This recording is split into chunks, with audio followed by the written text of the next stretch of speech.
The mighty Canyon Lake Dam, completed in 1964, it reached its full level in 1968. And right now, the Canyon Lake is almost at 50% empty. It's actually what they call 52% full, and this is November 10th, 2024. And the lake level keeps going down, and everybody keeps saying, don't worry, it'll fill up. Well, I am worrying. I am worrying because my water supply depends on Canyon Lake. And there's many hundreds and thousands of other people whose water supply depends on Canyon Lake. You see that there's an island out in the middle, which I've never seen before. That was completely submerged about a year ago. And now it's grown to a very large size. Did you know that Canyon Lake supplies the water to a good part of San Antonio, Blanco? It even supplies water out in Kyle, Texas. That's right, even as far out as Kyle. Communities surrounding the lake all depend on the lake for their water source. One of the big problems we're faced with right now is that development is still occurring at a very rapid rate, putting a lot more stress on our water supply. And if this continues, it won't be that long before we just turn on our faucets and nothing comes out.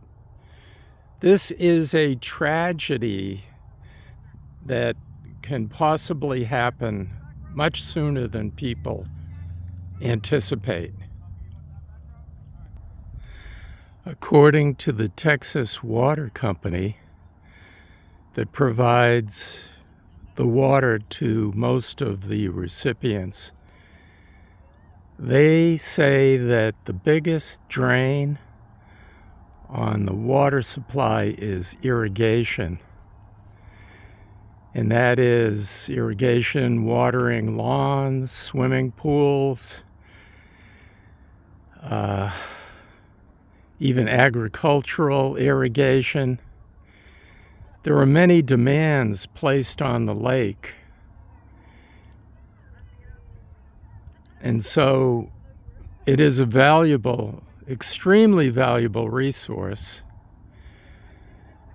And we need to protect it. And one of the ways we can protect it now is to limit development. The authorities don't seem to recognize that this water supply is going to run out if we don't put some kind of conservation on our usage.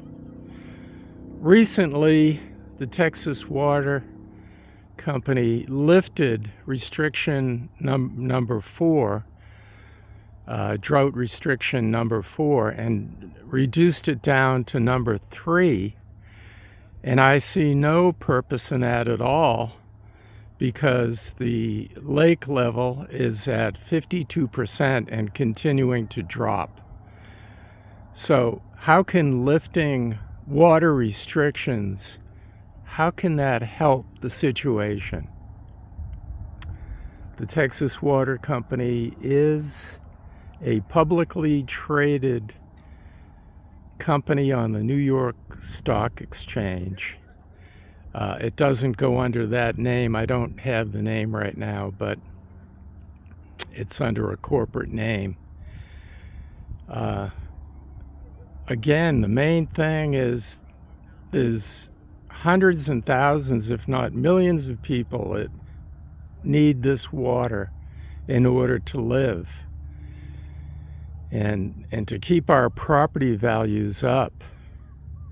I've noticed a lot of houses for sale around the lake that, in fact, an unusual amount as I drive around.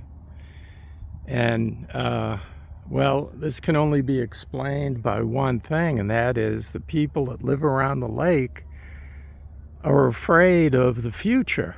They're afraid that the lake is actually going to go dry and their properties would be worthless.